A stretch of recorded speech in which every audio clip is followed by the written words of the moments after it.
നമസ്കാരം. കേൾക്കാം ഇന്നത്തെ പത്രങ്ങൾ. മീഡിയ വൺ പോഡ്കാസ്റ്റ് ആരംഭിക്കുന്നു. കാതിലെത്തും പത്രങ്ങൾ. ഇന്ന് 2025 മാർച്ച് 11 ചൊവ്വാഴ്ച. ഞാൻ ജയപ്രകാശ്. ഉയർന്ന അൾട്രാവയലറ്റ് സൂചിക രേഖപ്പെടുത്തിയതിനാൽ രാവിലെ 10 മുതൽ 3 വരെ നേരിട്ട് വെയിലേൽക്കുന്നത് ഒഴിവാക്കണമെന്ന് ദുരന്തനിവാരണ അതോറിറ്റി മുന്നറിയിപ്പ് നൽകിയ വാർത്ത മലയാള മനോരമയുടെ 1-ാം പേജിൽ തന്നെയുണ്ട്. കൂടൽമാണിക്യ ക്ഷേത്രത്തിൽ ജാതീയ അധിക്ഷേപം നടന്നെന്ന് ബോധ്യപ്പെട്ടാൽ കർശന നടപടിയെന്നാണ് ദേവസ്വം ഭരണസമിതിയുടെ നിലപാട്.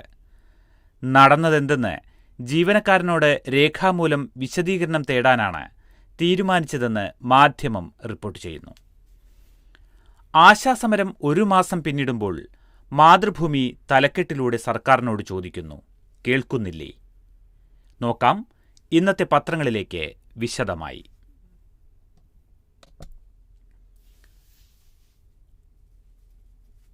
ആശാവർക്കർമാരുടെ രാപ്പകൽ സമരത്തിന് ചൊവ്വാഴ്ച 1 മാസം തികയും. ആവശ്യങ്ങളോട് സർക്കാർ മുഖം തിരിഞ്ഞു നിൽക്കുന്നതിനാൽ പ്രക്ഷോഭം കടുപ്പിക്കാനൊരുങ്ങുകയാണ് സമരക്കാർ. 17-ന് സെക്രട്ടേറിയറ്റ് ഉപരോധിക്കുമെന്ന് ആശാ ഹെൽത്ത് വർക്കേഴ്സ് അസോസിയേഷൻ പ്രഖ്യാപിച്ചു. സമരത്തിൽ വിവിധ സംഘടനകളും പങ്കാളികളാകുമെന്ന് അസോസിയേഷൻ സംസ്ഥാന പ്രസിഡന്റ് വി.കെ. സദാനന്ദൻ പത്രസമ്മേളനത്തിൽ പറഞ്ഞു. സെക്രട്ടേറിയറ്റിന്റെ കവാടങ്ങളെല്ലാം തടയും. സർക്കാർ ചർച്ച നടത്തുകയോ പരിഹരിക്കാൻ ശ്രമിക്കുകയോ ചെയ്യാത്തതിനാലാണ് സമരക്കാർ നിയമലംഘനത്തിന് തയ്യാറാകുന്നതെന്ന് അസോസിയേഷൻ നേതാവ് എസ്. മിനി പറഞ്ഞു. ആശാവർക്കർമാരെ ചില തൊഴിലാളി സംഘടനകളും ഭരണകക്ഷി അനുകൂലികളും ഭീഷണിപ്പെടുത്തി സമരത്തെ തകർക്കാൻ ശ്രമിക്കുന്നതായി അസോസിയേഷൻ ആരോപിച്ചു. സമരത്തിലുള്ള ആശാവർക്കർമാർക്ക് പകരമായി വോളണ്ടിയർമാരെ നിയോഗിക്കുമെന്നാണ് ഭീഷണി. പകരക്കാരെ നിയോഗിക്കാൻ വ്യാജരേഖകളുണ്ടാക്കി. ആശാവർക്കർമാർ ഫെബ്രുവരി വരെ ജോലി ചെയ്തതിന്റെ റിപ്പോർട്ട് സ്വീകരിക്കാനും അധികൃതർ തയ്യാറാകുന്നില്ല, നേതാക്കൾ പറഞ്ഞു. ലോക്സഭയിൽ കേട്ടു പ്രതിഷേധം. കേരളത്തിലെ ആശാവർക്കർമാരുടെ പ്രശ്നങ്ങളും സമരവും ലോക്സഭയിൽ ഉന്നയിച്ച് UDF എംപിമാർ. കേന്ദ്രവും സംസ്ഥാനവും പരസ്പരം ആരോപണമുന്നയിക്കുന്നതല്ലാതെ പരിഹാരം കാണുന്നില്ലെന്ന് അംഗങ്ങൾ ശൂന്യവേളയിൽ പറഞ്ഞു. KC Venugopal, Shashi Tharoor, NK Premachandran, Francis George, VK Sreekandan, Shafi Parambil എന്നിവരാണ് പ്രശ്നങ്ങളുന്നയിച്ചത്. അടിയന്തര പ്രമേയത്തിന് നോട്ടീസ് നൽകിയെങ്കിലും സ്പീക്കർ അംഗീകരിച്ചില്ല. 14 മണിക്കൂർ ജോലി ചെയ്തിട്ടും ആശാവർക്കർമാർക്ക് തുച്ഛമായ ഓണറേറിയവും ആനുകൂല്യങ്ങളുമാണ് നൽകുന്നതെന്ന് വിഷയം ആദ്യമുന്നയിച്ച ശശി തരൂർ പറഞ്ഞു. 7,000 രൂപയാണ് ശമ്പളം. മാസങ്ങളായി ശമ്പളമില്ല. സ്ത്രീകളായതുകൊണ്ടാണോ ഇവരോട് ഈ സമീപനം? അവരുടെ ആശങ്കകൾ പരിഹരിക്കുന്നതിന് സംസ്ഥാന സർക്കാരുകളുമായി ഏകോപിപ്പിച്ച് അടിയന്തര നടപടി വേണമെന്ന് തരൂർ ആവശ്യപ്പെട്ടു. പ്രശ്നം അതിഗുരുതരമാണെന്ന് KC വേണുഗോപാൽ പറഞ്ഞു. ആരോഗ്യമേഖലയ്ക്ക് നല്ല സംഭാവന നൽകുന്നവരാണ്. അവരുടെ പ്രശ്നങ്ങളിൽ നിന്ന് കേന്ദ്രത്തിനും സംസ്ഥാനത്തിനും ഒഴിഞ്ഞുമാറാനാകില്ല.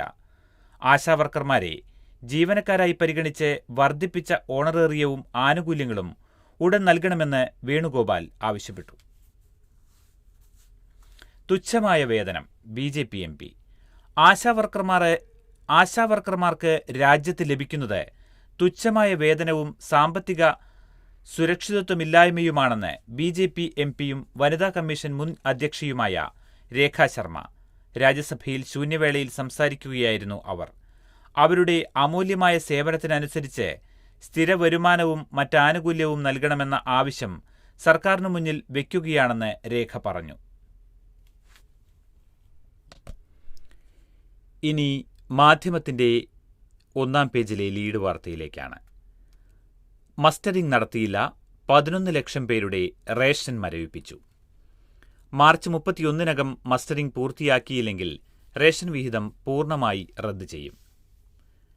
സംസ്ഥാനത്ത് മുൻഗണനാ വിഭാഗത്തിലുള്ള മഞ്ഞ, പിങ്ക് റേഷൻ കാർഡുകളിൽ മസ്റ്ററിംഗ് നടത്താത്ത 11,56,693 പേരുടെ റേഷൻ മരവിപ്പിച്ചു. നിരവധി അവസരങ്ങൾ ഭക്ഷ്യവകുപ്പ് നൽകിയെങ്കിലും ഇതിലൊന്നും സഹകരിക്കാതെ മാറി നിന്നവരെയാണ് കേരളത്തിലെ സ്ഥിരതാമസക്കാരല്ലെന്ന് ചൂണ്ടിക്കാട്ടി സർക്കാർ ഒഴിവാക്കുന്നത്. ഇവരുടെ പേര് റേഷൻ കാർഡിലുണ്ടാകുമെങ്കിലും മാർച്ച് 31-ന് ശേഷം ഭക്ഷ്യവിഹിതം പൂർണ്ണമായും റദ്ദു ചെയ്യുമെന്ന് കേന്ദ്ര സർക്കാർ സംസ്ഥാന സർക്കാരിനെ അറിയിച്ചിട്ടുണ്ട്. അതിനാൽ നിലവിൽ മസ്റ്ററിംഗ് നടത്താത്തവരുണ്ടെങ്കിൽ അടിയന്തരമായി പൂർത്തിയാക്കണമെന്ന് ഭക്ഷ്യവകുപ്പ് അറിയിച്ചു. മുൻഗണനാ കാർഡുകളിൽ ആകെ 1.54 കോടി. കേന്ദ്ര സർക്കാർ നിർദ്ദേശിച്ച പ്രകാരമാണ് മുൻഗണനാ കാർഡ് അംഗങ്ങളായ ഉപഭോക്താക്കളെ തിരിച്ചറിയാൻ eKYC മസ്റ്ററിംഗ് സെപ്റ്റംബർ മുതൽ തീവ്രയജ്ഞം ആരംഭിച്ചത്. ഇരു കാർഡുകളിലുമായി 1.54 കോടി അംഗങ്ങളുള്ളതിനാൽ 1.36 കോടി പേർ മാത്രമാണ് ഇതുവരെ മസ്റ്ററിംഗ് നടത്തിയത്.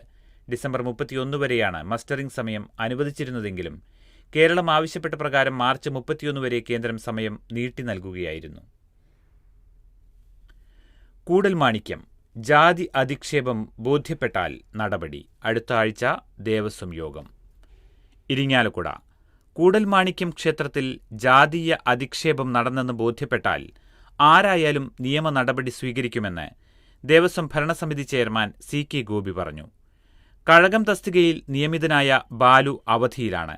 തിരികെ പ്രവേശിക്കുമ്പോൾ എന്തെങ്കിലും പ്രയാസം നേരിട്ടിരുന്നോ എന്ന് രേഖാമൂലം വിശദീകരണം തേടും. ക്ഷേത്രത്തിലെ ആരിൽ നിന്നെങ്കിലും ബുദ്ധിമുട്ട് നേരിട്ടെന്ന് ബോധ്യപ്പെട്ടാൽ നടപടി സ്വീകരിക്കും. സർക്കാർ നിയമിച്ച കഴകം തസ്തികയിൽ തന്നെ ബാലുവിനെ നിയോഗിക്കണമെന്നാണ് ദേവസ്വത്തിന്റെ താൽപര്യം. അടുത്തയാഴ്ച ഭരണസമിതി യോഗം ചേരുന്നുണ്ട്. അതിൽ തീരുമാനമെടുക്കും. തന്ത്രിമാർക്കോ മറ്റുള്ളവർക്കോ എതിരഭിപ്രായമുണ്ടെങ്കിൽ കോടതിയെ സമീപിക്കാമെന്നും അദ്ദേഹം പറഞ്ഞു. കഴകം ജോലിക്കെത്തിയ ഈഴവ സമുദായാംഗത്തെ തന്ത്രിമാരുടെ സമ്മർദ്ദത്തെ തുടർന്ന് ജോലിയിൽ നിന്ന് മാറ്റിയതിനെതിരെ വ്യാപക പ്രതിഷേധമാണ് ഉയർന്നത്. ഈഴവ സമുദായാംഗത്തെ നിയമിച്ചതിൽ തന്ത്രിമാരിലും അനുകൂല നിലപാടുണ്ട്. പാരമ്പര്യ അവകാശികൾ കഴകത്തിന് തയ്യാറാകാത്ത സാഹചര്യത്തിൽ ഏത് ജാതിയിലുള്ളവർ കഴകത്തിന് എത്തുമെന്നതിലും വിരോധമില്ലെന്ന് തൃപ്രയാർ മനയിലെ അനി പ്രകാശ് പറഞ്ഞു. 6 തന്ത്രി കുടുംബങ്ങൾക്കാണ് കൂടൽമാണിക്യം ക്ഷേത്രത്തിൽ താന്ത്രിക കർമ്മങ്ങൾക്ക് അവകാശം. ലഹരി കടത്തിയാൽ സ്വത്ത് കണ്ടുകെട്ടും. സ്ഥിരം വിൽപ്പനക്കാരെ കരുതൽ തടങ്കലിലാക്കും. തിരുവനന്തപുരം ലഹരിക്കടത്തു കേസിൽ കടുത്ത നടപടികളിലേക്ക് പോലീസ്. ലഹരി വ്യാപാരത്തിൽ ഉൾപ്പെട്ടവരുടെ സ്വത്ത് കണ്ടുകെട്ടുന്നതുൾപ്പെടെയുള്ള നിയമ നടപടികൾ കാര്യക്ഷമമാക്കും. സ്ഥിരം വിൽപ്പനക്കാരെ കരുതൽ തടങ്കലിലാക്കും. ചെറിയ അളവിലുള്ള ലഹരി വസ്തുക്കളാണെങ്കിൽ പോലും കർശന നടപടി സ്വീകരിക്കാൻ ക്രമസമാധാന വിഭാഗം ADGP മനോജ് എബ്രഹാം വിളിച്ചു ചേർത്ത ഉന്നതതല യോഗം നിർദ്ദേശിച്ചു. NDPS നിയമത്തിലെ 68F വകുപ്പ് പ്രകാരമാകും സ്വത്തുക്കൾ കണ്ടുകെട്ടുക. കണ്ടുകെട്ടിയ സ്വത്ത് ലഹരി ഇടപാടിലൂടെ സമ്പാദിച്ചതല്ലെന്ന് പ്രതി തെളിയിക്കണം. പശ്ചിമബംഗാൾ, ഒഡീഷ സംസ്ഥാനങ്ങളുമായും ദക്ഷിണേന്ത്യൻ സംസ്ഥാനങ്ങളുമായും ബന്ധപ്പെട്ട് ലഹരിക്കടത്ത് തടയാൻ നടപടിയെടുക്കും. വിദേശ രാജ്യങ്ങളിൽ നിന്നെത്തുന്ന പാഴ്സലുകൾ പ്രത്യേകം നിരീക്ഷിക്കും. DJ പാർട്ടികൾ നിരീക്ഷിക്കും. ലഹരിയുമായി ബന്ധപ്പെട്ട് വിചാരണയിലുള്ള കേസുകളുടെ സ്ഥിതിയും പരിശോധിക്കും. ബീറ്റ് പോലീസ് ഓഫീസർമാർ മുഖേന റെസിഡൻസ് അസോസിയേഷനുകൾ കേന്ദ്രീകരിച്ച് അവബോധം നടത്തും. സ്കൂൾ തുറക്കുന്ന സമയത്ത് തന്നെ സ്കൂൾ പ്രൊട്ടക്ഷൻ ഗ്രൂപ്പുകളെ ഉപയോഗിച്ച് ബോധവൽക്കരണം നടത്താനും യോഗം നിർദ്ദേശിച്ചു. ഉയർന്ന അൾട്രാവയലറ്റ് സൂചിക രാവിലെ 10 മുതൽ 3 വരെ അതിജാഗ്രത. തൊഴിൽദായകർ ജോലി സമയം ക്രമീകരിക്കാൻ തൊഴിൽ വകുപ്പ് നിർദ്ദേശം. തിരുവനന്തപുരം ഉയർന്ന അൾട്രാവയലറ്റ് സൂചിക രേഖപ്പെടുത്തിയതിനാൽ രാവിലെ 10 മുതൽ ഉച്ചയ്ക്ക് ശേഷം 3 വരെ നേരിട്ട് വെയിലേൽക്കുന്നത് പരമാവധി ഒഴിവാക്കണമെന്ന് ദുരന്ത നിവാരണ അതോറിറ്റിയുടെ മുന്നറിയിപ്പ്. വെയിലത്ത് ജോലി ചെയ്യുന്നവരും ചർമ്മ നേത്രരോഗങ്ങളോ ക്യാൻസർ പോലെ ഗുരുതര രോഗങ്ങളോ ഉള്ളവരും രോഗപ്രതിരോധശേഷി കുറഞ്ഞവരും പ്രത്യേക ജാഗ്രത പാലിക്കണം. ഉയർന്ന തോതിൽ തുടർച്ചയായി അൾട്രാവയലറ്റ് രശ്മികൾ ശരീരത്തിലേൽക്കുന്നത് സൂര്യാതപം ഉൾപ്പെടെ ആരോഗ്യ പ്രശ്നങ്ങൾക്കും സാരമായ പൊള്ളലിനും കാരണമാകും. പകൽ പുറത്തിറങ്ങുമ്പോൾ തൊപ്പി, കുട, സൺഗ്ലാസ് എന്നിവ ഉപയോഗിക്കണം. ശരീരം മറയുന്ന കോട്ടൺ വസ്ത്രങ്ങളാണ് ഉചിതം. യാത്രാ ഇടവേളകളിൽ തണലിൽ വിശ്രമിക്കണം. ഉയർന്ന ചൂട്, സൂര്യാഘാതം, സൂര്യാതപം, നിർജ്ജലീകരണം തുടങ്ങിയ ഗുരുതര ആരോഗ്യ പ്രശ്നങ്ങൾക്ക് ഇല്ലെങ്കിൽ കാരണമാകും. തൊഴിൽദായകർ ജോലി സമയം ക്രമീകരിക്കാൻ തൊഴിൽ വകുപ്പും ആവശ്യപ്പെട്ടു. ഈ ആഴ്ച വേനൽ മഴ. ഈ ആഴ്ച സംസ്ഥാനത്ത് വേനൽ മഴ ലഭിക്കുമെന്ന് കാലാവസ്ഥാ വകുപ്പ് അറിയിച്ചു. വേനൽ മഴ ശമിക്കുന്നതോടെ ചൂട് വീണ്ടും ഉയരും. ഉയർന്ന താപനിലയ്ക്കിടെ അന്തരീക്ഷത്തിലെ ഈർപ്പത്തിന്റെ അളവ് പെട്ടെന്ന് കൂടുന്നത് ചൂട് കൂടുതൽ അനുഭവവേദ്യമാകുന്ന താപസൂചിക വർദ്ധിപ്പിക്കും. ജനുവരി-ഫെബ്രുവരി മാസങ്ങളിലെ മഴക്കുറവും ഇത്തവണ ഫെബ്രുവരിയിൽ തന്നെ ചൂടുകൂടാൻ കാരണമായി.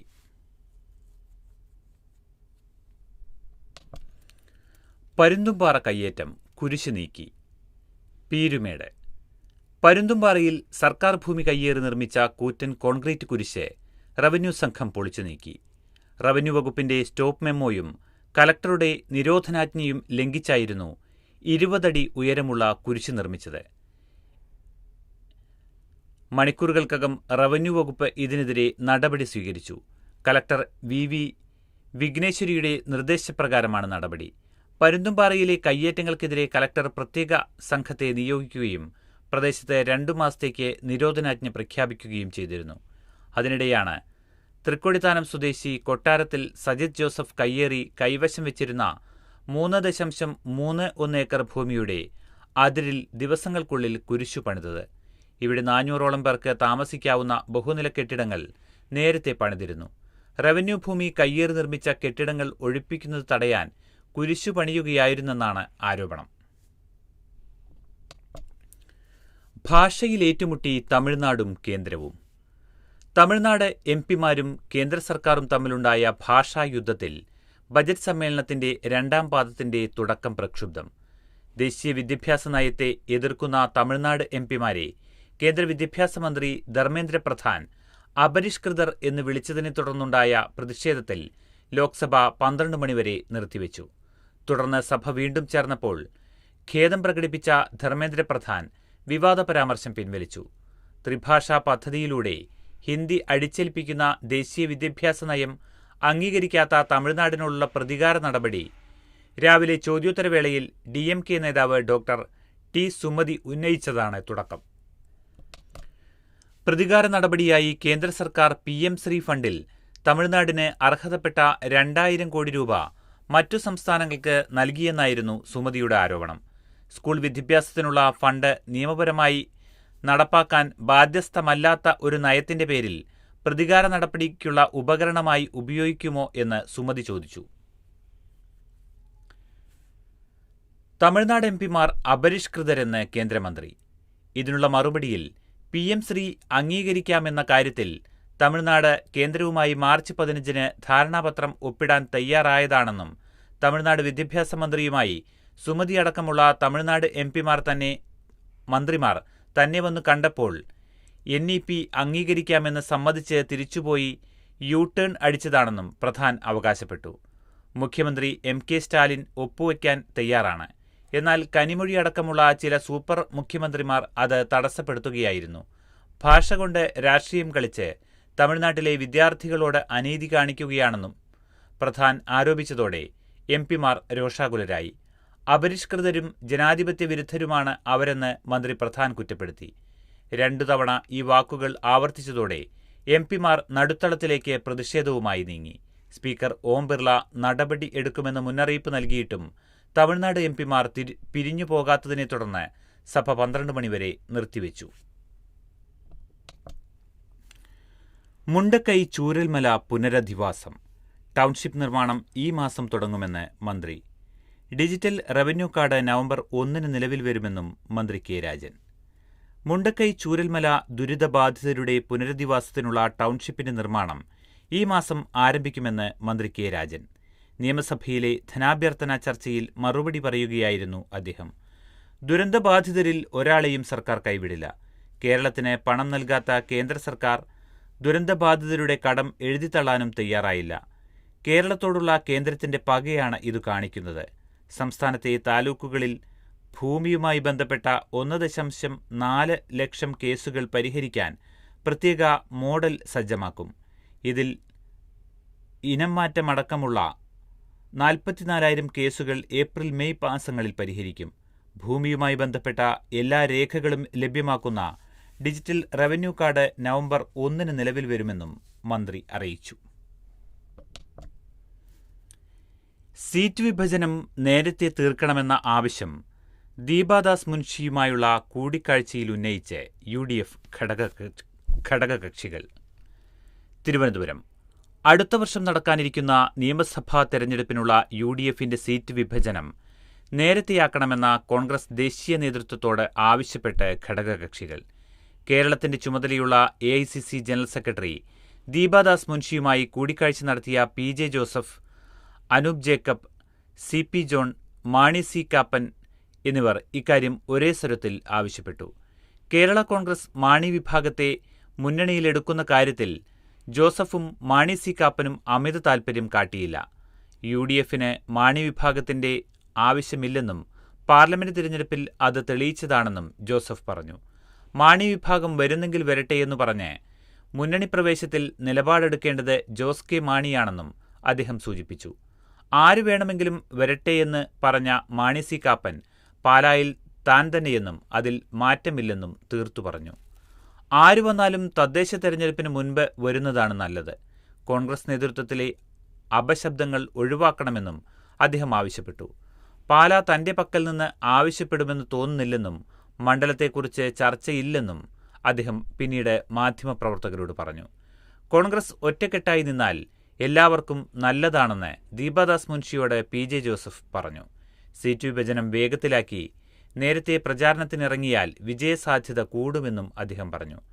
തന്റെ പാർട്ടിക്ക് കൂടുതൽ സീറ്റിന് അർഹതയുണ്ടെന്ന് അനൂപ് ജേക്കബ് നിലപാടെടുത്തു. പാർട്ടി മുൻപ് കൂടുതൽ സീറ്റുകളിൽ മത്സരിച്ചതും ഓർമ്മിപ്പിച്ചു.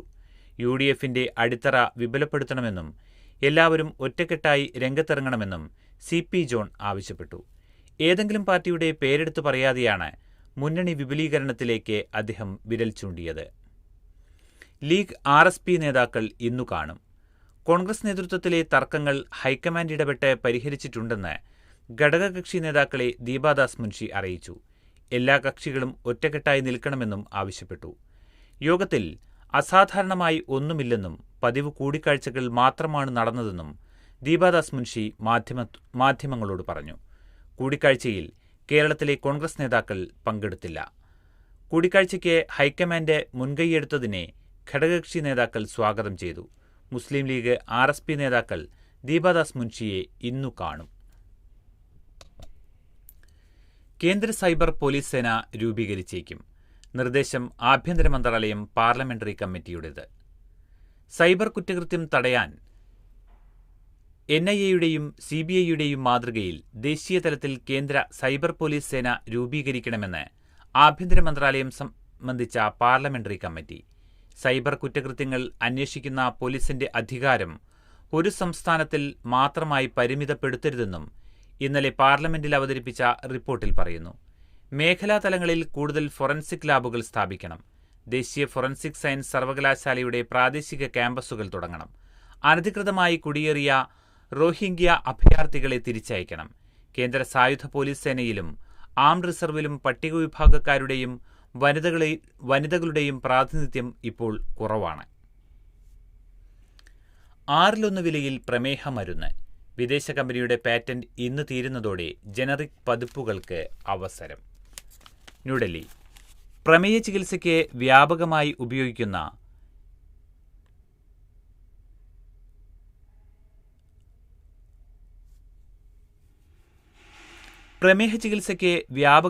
ഉപയോഗിക്കുന്ന എംപാഗ്ലിഫോസിൻ മരുന്നിന്റെ വില കുറഞ്ഞേക്കും.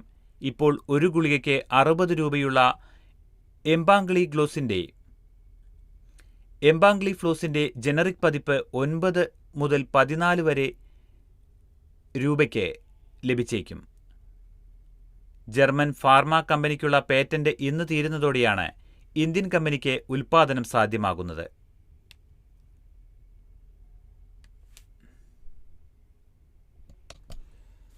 വിഴിഞ്ഞം തുറമുഖം 2ഉം 3ഉം ഘട്ട നിർമ്മാണത്തിന് പരിസ്ഥിതി അനുമതി.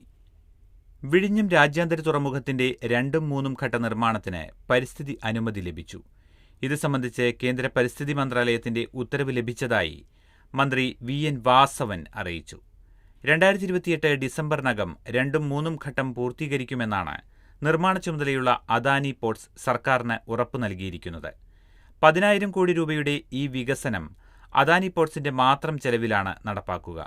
ഈ ഘട്ടത്തിൽ കണ്ടെയ്നർ ടെർമിനൽ ബെർത്ത് 1200 മീറ്റർ നീളത്തിൽ വിപുലീകരിക്കും. ഇപ്പോൾ 800 മീറ്ററാണ് നീളം. നിലവിൽ 3100 മീറ്ററുള്ള പുലിമുട്ടിന് നീളം 900 അടി കൂടി വർദ്ധിപ്പിക്കും. കണ്ടെയ്നർ സംഭരണയാർഡും വികസിപ്പിക്കും. 1200 മീറ്റർ നീളമുള്ള വിവിധോദ്ദേശ ബർത്തുകൾ, 250 മീറ്റർ നീളമുള്ള ലിക്വിഡ് ബർത്തുകൾ,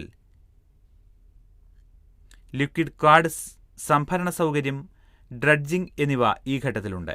77.17 ഹെക്ടർ ഭൂമി കൂടി ഏറ്റെടുക്കും. വിഴിഞ്ഞം തുറമുഖത്തിന്റെ കുറഞ്ഞ സ്ഥാപിത ശേഷി പ്രതിവർഷം 30 ലക്ഷം കണ്ടെയ്നറാണ്. ഓട്ടോമേറ്റഡ് സംവിധാനങ്ങൾ ഉപയോഗിക്കുന്നതുവഴി ശേഷി പ്രതിവർഷം 45 ലക്ഷം വരെയായി ഉയർത്താൻ കഴിയും.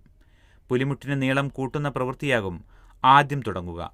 കരിങ്കല്ല് നിക്ഷേപിക്കുന്നതിന് ബാർജ് ഉൾപ്പെടെയുള്ള സാങ്കേതിക സംവിധാനങ്ങൾ അടുത്ത ദിവസം തന്നെ എത്തിച്ചു തുടങ്ങും. ഏതാണ്ട് 500 ലക്ഷം ടൺ കരിങ്കല്ല് വേണ്ടിവരുമെന്നാണ് കരുതുന്നത്. കേരളത്തിലേക്ക് MDMA കടത്ത്. മുഖ്യ സൂത്രധാരനായ വിദേശി അറസ്റ്റിൽ. ടാൻസാനിയ പൗരന്റെ വ്യാജ അക്കൗണ്ടിൽ 2 മാസത്തിനിടെ 80 ലക്ഷത്തിന്റെ ഇടപാടുകൾ. വയനാട് വഴി MDMA കടത്തിയതുമായി ബന്ധപ്പെട്ട കേസിൽ മുഖ്യ സൂത്രധാരന്മാരിലൊരാളെന്ന് പോലീസ് കരുതുന്ന ടാൻസാനിയ പൗരൻ അറസ്റ്റിൽ. ബംഗളൂരുവിൽ BCA വിദ്യാർത്ഥിയായ പ്രിൻസ് സാംസൺ ആണ് ബത്തേരി പോലീസിന്റെ പിടിയിലായത്. കഴിഞ്ഞ 24-ന് മലപ്പുറം സ്വദേശി ഷെഫീഖ് 93.84 ഗ്രാം MDMAയുമായി മുത്തങ്ങയിൽ പിടിയിലായ സംഭവത്തിലാണ് പ്രിൻസ് അകത്തായത്. ഇയാളുടെ വ്യാജ അക്കൗണ്ടിൽ 2 മാസത്തിനിടെ 80 ലക്ഷത്തിന്റെ ഇടപാടുകൾ നടന്നതായി കണ്ടെത്തി. പ്രിൻസിന്റെ പക്കൽ നിന്ന് 100 ഗ്രാമിൽ താഴെ മരുന്നുകളും പിടിച്ചെടുത്തിട്ടുണ്ട്. ഇത് ലഹരി മരുന്നാണോ എന്ന് പോലീസ് പരിശോധിച്ചു വരികയാണ്. 4 ദിവസം ബംഗളൂരുവിൽ തങ്ങിയാണ് ബത്തേരി പോലീസ് പ്രിൻസിനെ വലയിലാക്കിയത്. റിമാൻഡ് പ്രതിയുടെ വീട്ടിൽ 1.5 കിലോ MDMA.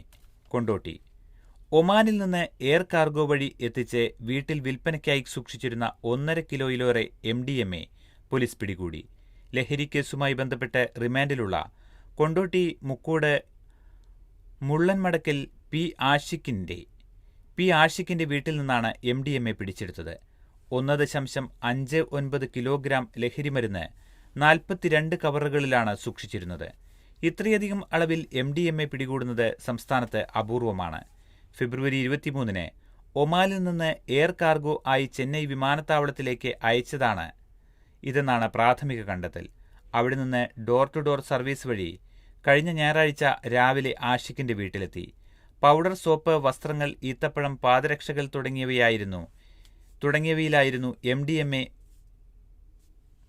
തുടങ്ങിയവയ്ക്കൊപ്പമാണ് MDMA ഒളിപ്പിച്ച് കടത്തിയത്. ആഷിഖിനെ അന്വേഷണത്തിനായി കസ്റ്റഡിയിൽ വാങ്ങുമെന്ന് പോലീസ് അറിയിച്ചു. വർഷങ്ങളായി ഒമാനിൽ ജോലി ചെയ്തിരുന്ന ഇയാൾ അവിടെ നിന്നാണ് MDMA നാട്ടിലെത്തിച്ച് വിൽപ്പന നടത്തുന്നതെന്നാണ് പോലീസിന്റെ കണ്ടെത്തൽ. കഴിഞ്ഞ 6-നാണ് മട്ടാഞ്ചേരി പോലീസ് ആഷിഖിനെ അറസ്റ്റ് ചെയ്തത്. ഓട്ടോയിൽ റിവേഴ്സ് അടിച്ച സർക്കാർ. മീറ്റർ പ്രവർത്തിച്ചില്ലെങ്കിൽ യാത്ര സൗജന്യം എന്ന തീരുമാനം പിൻവലിച്ചു. തിരുവനന്തപുരം. ഓട്ടോറിക്ഷകളിലെ മീറ്റർ പ്രവർത്തിച്ചില്ലെങ്കിൽ യാത്ര സൗജന്യമാക്കാനുള്ള നീക്കം സർക്കാർ ഉപേക്ഷിച്ചു. യാത്രാവേളയിൽ മീറ്റർ പ്രവർത്തിപ്പിക്കാതിരിക്കുകയോ പ്രവർത്തനരഹിതമായിരിക്കുകയോ ചെയ്താൽ യാത്ര സൗജന്യം എന്ന് ഓട്ടോറിക്ഷയിൽ യാത്രക്കാർ കാണുന്ന വിധത്തിൽ എഴുതി പ്രദർശിപ്പിക്കണമെന്നായിരുന്നു ഗതാഗത കമ്മീഷണർ പുറത്തിറക്കിയ സർക്കുലർ. ടൂറിസ്റ്റുകൾക്ക് വേണ്ടി ഇംഗ്ലീഷിലും എഴുതണമെന്ന് നിർദ്ദേശിച്ചിരുന്നു. സംസ്ഥാന ട്രാൻസ്പോർട്ട് അതോറിറ്റി യോഗത്തിൻ്റേതായിരുന്നു നിർദ്ദേശം. ഓട്ടോറിക്ഷയുടെ ഫിറ്റ്നസ് ടെസ്റ്റിന് ഇത് കർശന വ്യവസ്ഥയാക്കിയിരുന്നു. ഇതിനെതിരെ ഓട്ടോ തൊഴിലാളി യൂണിയനുകൾ സംയുക്തമായി പ്രതിഷേധിച്ചു. തീരുമാനം ബഹിഷ്കരിക്കാനും തീരുമാനിച്ചു. വിവിധ സംഘടനകൾ 18-ന് പണിമുടക്കം പ്രഖ്യാപിച്ചിരുന്നു. തീരുമാനം സർക്കാർ പിൻവലിച്ചതോടെ സമരത്തിൽ നിന്ന് യൂണിയനുകൾ പിന്മാറി. കാനഡ. മാർക്ക് കാർണി പുതിയ പ്രധാനമന്ത്രി. Bank of Canada, bank of England എന്നിവയുടെ പ്രസിഡന്റായിരുന്ന മാർക്ക് കാർണിയെ കാനഡയുടെ പുതിയ പ്രധാനമന്ത്രിയായും പ്രധാന ഭരണകക്ഷിയായ ലിബറൽ പാർട്ടിയുടെ നേതാവായും തെരഞ്ഞെടുത്തു. ജസ്റ്റിൻ ട്രൂഡോ രാജിവെക്കുകയും US-ഉമായി വ്യാപാരയുദ്ധം കലശലായിരിക്കുകയും ചെയ്യുന്ന സമയത്താണ് കാർണിയുടെ സ്ഥാനലബ്ധി. മുൻ ധനമന്ത്രി ക്രിസ്റ്റിയ ഫ്രീലാൻഡിനെയാണ് കാർണി പരാജയപ്പെടുത്തിയത്. 1.5 ലക്ഷത്തിലേറെ പാർട്ടി അംഗങ്ങൾ നടത്തിയ വോട്ടിംഗിൽ 86% വോട്ടും കാർണി നേടി. ഡിസംബറിൽ ക്രിസ്റ്റിയ ധനമന്ത്രിസ്ഥാനം രാജിവെച്ചതോടെയാണ് ട്രൂഡോ പാർട്ടി നേതൃത്വം ഒഴിയണമെന്ന ആവശ്യം ശക്തമായത്. തെരഞ്ഞെടുപ്പ് പ്രഖ്യാപനം ഉടൻ. ട്രൂഡോയുടെ ജനപ്രീതിയിലുണ്ടായ ഇടിവ് കാരണം പരുങ്ങലിലായ ലിബറൽ പാർട്ടിക്ക് പുതിയ പ്രതീക്ഷയാണ് കാർണിയിലൂടെ ലഭിക്കുന്നത്. കാനഡയെ യുഎസിന്റെ 51ാം സംസ്ഥാനമാക്കുമെന്ന് പറഞ്ഞ ട്രംപിന്റെ പരിഹാസവും ലിബറൽ പാർട്ടിക്ക് ജനപിന്തുണ നേടിക്കൊടുത്തിട്ടുണ്ട്. പിയർ പൊലീവർ നയിക്കുന്ന മുഖ്യ പ്രതിപക്ഷ കക്ഷിയായ കൺസർവേറ്റീവ് പാർട്ടിക്ക് ഇടയ്ക്ക് ലഭിച്ച മേൽക്കൈ ഇപ്പോൾ ഇല്ലെന്നും ഇരു പാർട്ടികളും ഒപ്പത്തിനൊപ്പമാണെന്നും നിരീക്ഷകർ പറയുന്നു. ഒക്ടോബറോടെയെങ്കിലും രാജ്യത്ത് പൊതു തെരഞ്ഞെടുപ്പ് നടത്തണം. കാർണി ഉടൻ തെരഞ്ഞെടുപ്പ് പ്രഖ്യാപിക്കാനും സാധ്യത ഏറെയാണ്.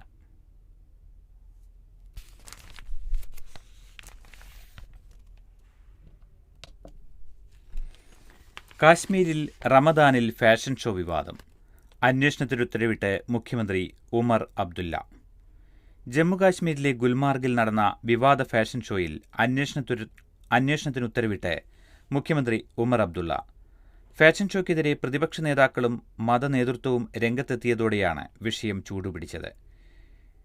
വിഷയത്തിൽ നിയമസഭയിൽ ഭരണപ്രതിപക്ഷങ്ങൾ തമ്മിൽ വാക്പോര് നടന്നു. കഡ്വയിൽ 3 സാധാരണ പൗരന്മാർ കൊല്ലപ്പെട്ടതും ചർച്ചയായി. ഫാഷൻ വ്യവസായത്തിലെ തങ്ങളുടെ 15ാം വാർഷികം ആഘോഷിക്കുന്നതിന്റെ ഭാഗമായി മാർച്ച് 7-നാണ് ശിവൻ ആൻഡ് നരേഷ് ജമ്മുകാശ്മീരിലെ ഗുൽമാർഗിൽ ഫാഷൻ ഷോ സംഘടിപ്പിച്ചത്. സർക്കാരിന്റെ അറിവോ അനുമതിയോ കൂടാതെ നടന്ന സ്വകാര്യ പരിപാടിയായിരുന്നു ഇതെന്ന് ഉമർ അബ്ദുള്ള പ്രതികരിച്ചു. വിനോദസഞ്ചാരം പ്രചരിപ്പിക്കുന്നതിന്റെ പേരിൽ അശ്ലീലം അനുവദിക്കില്ലെന്ന് All Party Hurriyat Conference chairman Mirwaiz Umarul Farooq പറഞ്ഞു. സർക്കാരിന് സ്വകാര്യ പരിപാടിയാണെന്ന് പറഞ്ഞൊഴിയാനാകില്ലെന്ന് PDP മേധാവി മെഹബൂബ മുഫ്തി പ്രതികരിച്ചു.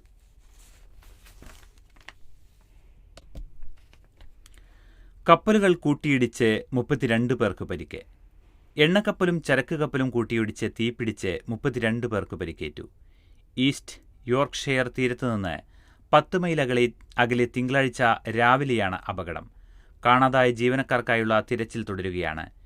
MV സ്റ്റെന ഇമ്മാക്കുലേറ്റ് എന്ന US എണ്ണക്കപ്പലും റോട്ടർഡാമിലേക്ക് പോകുന്ന ചരക്ക് കപ്പലായ സോളോങ്ങുമാണ് കൂട്ടിയിടിച്ചത്. കടലിൽ നങ്കൂരമിട്ടിരുന്ന എണ്ണക്കപ്പലിലേക്ക് ചരക്ക് കപ്പൽ ഇടിച്ചതാകാമെന്നാണ് പ്രാഥമിക നിഗമനം. കോസ്റ്റ് ഗാർഡിന്റെ ഹെലികോപ്റ്ററും ലൈഫ് ബോട്ടുകളും തീയണയ്ക്കാനുള്ള ശ്രമം തുടരുകയാണ്. ആശങ്ക ശക്തം. ബാലിസ്റ്റിക് മിസൈൽ വിക്ഷേപിച്ച് ഉത്തര കൊറിയ. US-ഉമായി ചേർന്ന് ദക്ഷിണ കൊറിയ സംയുക്ത സൈനിക അഭ്യാസ പ്രകടനങ്ങൾക്ക് തുടക്കം കുറിച്ചതിന് പിന്നാലെ കടലിലേക്ക് നിരവധി ബാലിസ്റ്റിക് മിസൈലുകൾ വിക്ഷേപിച്ച് ഉത്തര കൊറിയ. ഉത്തര കൊറിയയുടെ ഹാങ്ഹ്വേ പ്രവിശ്യയിൽ നിന്നാണ് മിസൈലുകൾ വിക്ഷേപിച്ചത്. കൂടുതൽ വിവരങ്ങൾ പുറത്തുവന്നിട്ടില്ല. മേഖല സംഘർഷാവസ്ഥയിലേക്ക് നീങ്ങുന്നതിനിടെ ഈ വർഷം ഉത്തര കൊറിയ നടത്തുന്ന 5ാമത്തെ മിസൈൽ വിക്ഷേപണമാണിത്. 11 ദിവസം നീണ്ടുനിൽക്കുന്ന US ദക്ഷിണ കൊറിയ സംയുക്ത വാർഷിക സൈനിക പരിശീലനമായ ഫ്രീഡം ഷീൽഡിന് തിങ്കളാഴ്ചയാണ് തുടക്കം കുറിച്ചത്. കഴിഞ്ഞയാഴ്ച ദക്ഷിണ കൊറിയൻ വ്യോമസേനയുടെ വിമാനങ്ങൾ അഭ്യാസ പ്രകടനങ്ങൾക്കിടെ അബദ്ധത്തിൽ ബോംബിട്ടതിനാൽ 30 ഗ്രാമീണർക്ക് പരിക്കേറ്റിരുന്നു. സംയുക്ത പരിശീലനം പ്രകോപനപരമായ നീക്കമാണെന്നും മേഖലയെ ഏറ്റുമുട്ടലിലേക്ക് നയിക്കുമെന്നും ഉത്തര കൊറിയ നേരത്തെ മുന്നറിയിപ്പ് നൽകിയിരുന്നു.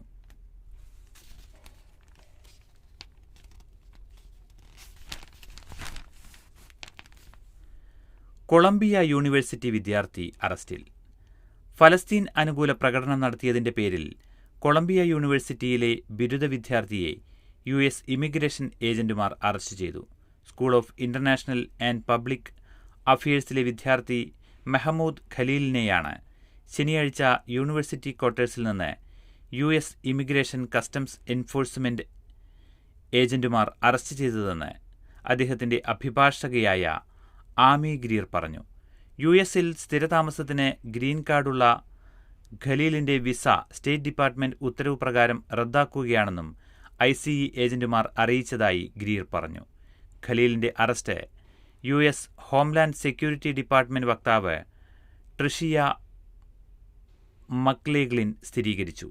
ഫലസ്തീൻ അനുകൂല സ്ഥാപനത്തിൽ ഉൾപ്പെട്ട വിദേശ വിദ്യാർത്ഥികളെ നാടുകടത്തണമെന്ന് ട്രംപ് നേരത്തെ